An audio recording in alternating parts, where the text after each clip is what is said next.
What's going on, my friends? I hope you're well. I'm sitting here getting some music done this morning and just chilling out. Other than that, I'm okay, doing all right. Just living life one day at a time, like we all do. Indeed. I last time we talked, I told you I got the Element, and I'll tell you, man, I got lucky on this deal. I took the train down to Savannah. That was a long night, but I got it done. The train, every time I get on an Amtrak train, the damn thing's late. Some of you have gotten on a train, you know what I'm talking about. That's crazy stuff. And I don't ride the train a lot. I mean, I've done the whole cross country thing. I ain't talking about that either. That's something I want to talk about. And I want to do that again, actually, and stop at some places more. I think it'd be kind of cool. And I'd like to take some other routes down the West Coast just to see that, because they say it's a cool train ride as well. Little tips and tricks on that I may talk about later too. Like, one is, if you can do it, do business class or a sleeper car if you go overnight. Or if you're doing cross country, don't do coach, whatever you do. Don't go cross country on coach. Don't do it. Holy cow. You know, make sure you get a sleeper if you get your own space. Because one, your meals are included on that deal. And all your coffee and water and soft drinks are included in that to a certain degree.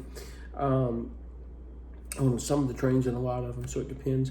I don't drink a ton of like carbonated drinks anyway, like I used to. I used to drink Cokes like crazy. That's why I blew up like crazy and gained a huge bunch of weight and other things. So, but anyway, moving forward, I went down there and got the Honda. Finally got there, picked it up, drove it home, drove straight to Honda here in Charleston, South Carolina.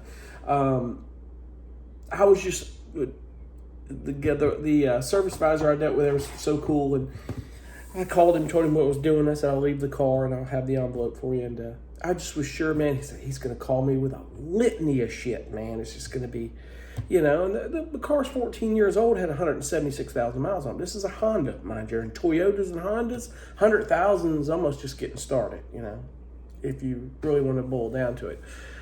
Some of you have had those cars, you know what I'm talking about. You take care of them, they take care of you. Well, the guy, he called me, he goes, man, this thing is immaculate. The technicians can't find much of anything. I'll tell you, you need some fluid changes with some things. Flush out, like your power steering and your brake fluid needs to be. I said, do it. Get it done. I told him, I said, one thing I want you to do before I need to do the thorough inspection. He goes, we do a bird.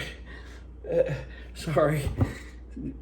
We could do a pre-purchase inspection for you. I mean, they went over that thing big time.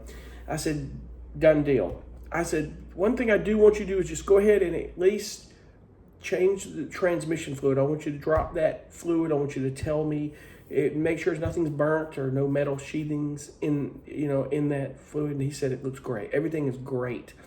The front end was top notch. They just replaced struts on this thing. They replaced the alternator, the starter, serpentine. A lot of big money stuff was done to this vehicle already, which was amazing. I'll have to put some tires on it. I'm going to put a fresh set of tires, I think, on it, because the back are worn. The front look good. I had a rumble in the steering wheel driving home. The car ran great other than that.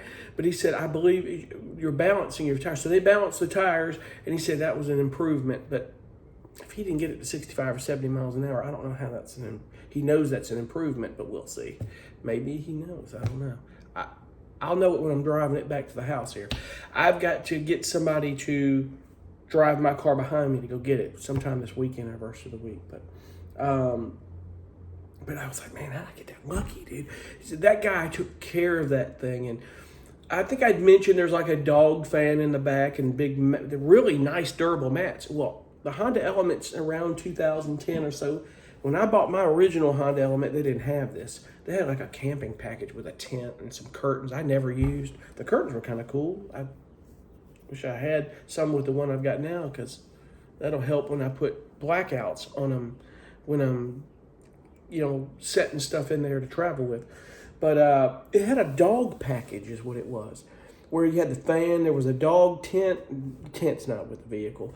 There was the mats, and I mean, you love your dog. You can convert your whole vehicle that caters strictly to your dog, and the dog has no idea. It's like, what is all this? This is cool. You know, you spend a lot of money converting that for your dog. So it's got little orange decals on the side where those side markers are. I thought they were orange tiger prints, like for Clemson, for the state of South Carolina. I was like, he's a Clemson fan, yeah. No, it was just for dog prints, for the dog package. Because it's a gray vehicle. It's kind of cool. So I'll keep the dog prints on there. Why not? I love dogs too. There's nothing wrong with dogs. I love cats. Big time. So the mats are cool. The front one I probably keep. I need to figure out, with the back is, I'll figure something else when I'm using it to travel, to kind of maybe have another mat over the top. But the flooring itself is actually cool. If you've ever had a Honda Element, you know what I'm talking about. You could tilt this thing up going downward and run a hose through it, man, and clean it. It was so cool. And the technician was like, it's amazing how clean this thing was and how immaculate. So, 14 years old, you've got things with the vehicle. You can't expect perfect paint job. You can't expect it not to have any dents, even though another thing that Granger Honda did is they took dents out of it. They had a few dents in it. So they got this stuff done. They did the paintless dent removal and got that done. But I'm satisfied as long as, I said, I want to know if I decided to, I could get another 150,000 miles out of it, and I could if I took care of it. I don't know if I will or not. I won't drive it that much. It'll be, it'll be like I got to go to Lowe's and grab a bag of something. I can throw it in the back that I can't do with my Corolla hybrid that I've got. It'll be put the refrigerator in and the bed set up and the window coverings and things I need, and there's a little storage up under it and my power system, and hit the road and go. Get all my fans, and I got to decide on like kind of a portable air conditioning setup. What I'm going to do, I don't know on that one. There's some options out there. EcoFlow makes a really cool, the EcoFlow Delta, I think it is, air conditioning system is so cool. Go read up about it. I think it's the EcoFlow Delta. Let me waste some screen time here and look it up while we're doing this. EcoFlow air conditioner. It is the EcoFlow Wave 2. Get the 2. They said it's battery improvements. It's a battery-powered AC unit. Now, you have the exhaust fans and stuff like that you can exhaust the air out.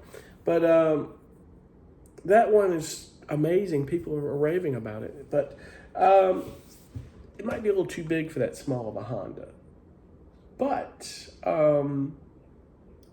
there are smaller options. You can use a personal AC that you don't have to go through all that stuff and do that. So it's expensive. It's like $800, but man, if I go with the big van again, I will definitely do that because I think it's ideal. You can move that thing around and let's kind of figure out. I mean, I'll tell you what was ultimate was that Cruising Comfort air conditioning. Go watch those videos about me installing that. I mean, did the best I could of trying to do an installation video and a review of it, but Cruising Comfort, it's going to be about $4,000 or more.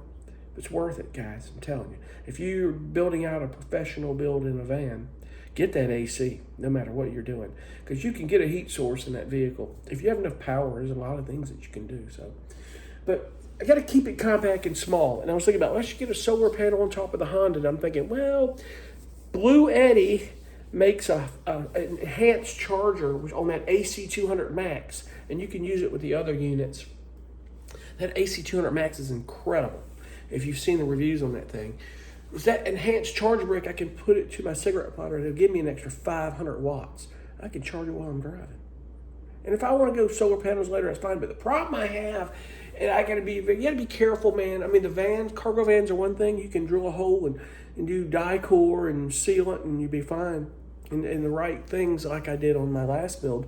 But like that Honda Element, you got to be careful when you're running cords and around doorways. It crimps the wire. That's not safe, but it's leaking water, and you just don't know. You got to be careful. You got a lot of tracks to run things, but you still have to be careful. There are ways with technology now where your car is your generator. It's really cool. The AC in that Honda Element is man, just like I remember it. And the stereo system is on par. I got a sub in the center and some really nice speakers. I've always known that stereo systems, if you ever had a Honda Element, they were nice.